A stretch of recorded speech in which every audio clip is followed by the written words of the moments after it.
সকালবেলা থেকে আমরা এখানে শান্তিপূর্ণভাবে অবস্থান নিয়েছি এবং আওয়ামী দুষ্কৃতিকারীদের প্রায় 45 থেকে 50 জন এবং হয়তো সংখ্যাটা এখন আরও বাড়ছে, 50 জনের অধিক মানুষকে আমরা নিজেদের জিম্মায় নিয়ে বাংলাদেশ সেনাবাহিনী এবং বাংলাদেশ পুলিশকে সুপর্দ করছি।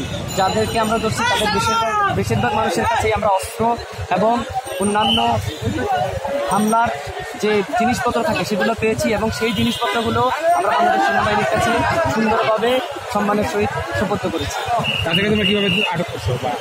আমরা আগে থেকেই আমাদের ঘোষণা ছিল সন্দেহভাজন কাউকে দেখলে আমরা তাকে আটক করব। তারা আসার পরে তাদের গতিবিধি আমাদের ভালো লাগে নাই বা আমরা তাদের গতিবিধি অবজার্ভ করার পরে আমাদের স্বেচ্ছাসেবক বাহিনীরা বুঝতে পারছে যে তারা কোনো না কোনো অপকর্ম করার জন্য আসছে। তখনই তারা তাদেরকে জিজ্ঞাসাবাদ করছে এবং কয়েকজনের কাছে ব্যাগ ছিল। ব্যাগ চেক করার পরে ব্যাগের মধ্যে ফুল, আপনার কিছু ব্যানার পেস্টুন ছিল আওয়ামী লীগের প্রতীক সম্বলিত এবং ভিতরের ব্যাগগুলোতে কিছু বন্দুক ছিল, ওইগুলো উদ্ধার করছে। পরবর্তীতে তাদেরকে রশি দিয়ে এখানে বাঁধার পরে বাংলাদেশ সেনাবাহিনী হাতে সোপর্দ করা হয়েছে।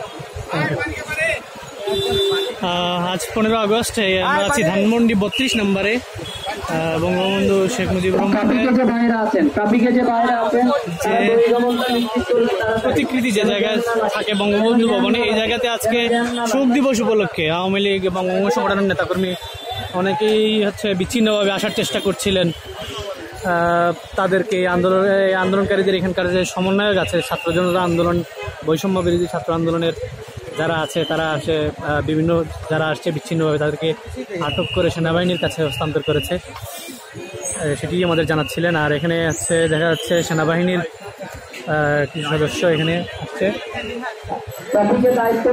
আর এখন বেলা 10:30 বাজে। আবারও বলছি, আইডি কার্ড ছাড়া কেউ ট্রাফিকের দায়িত্ব পালন করবেন না।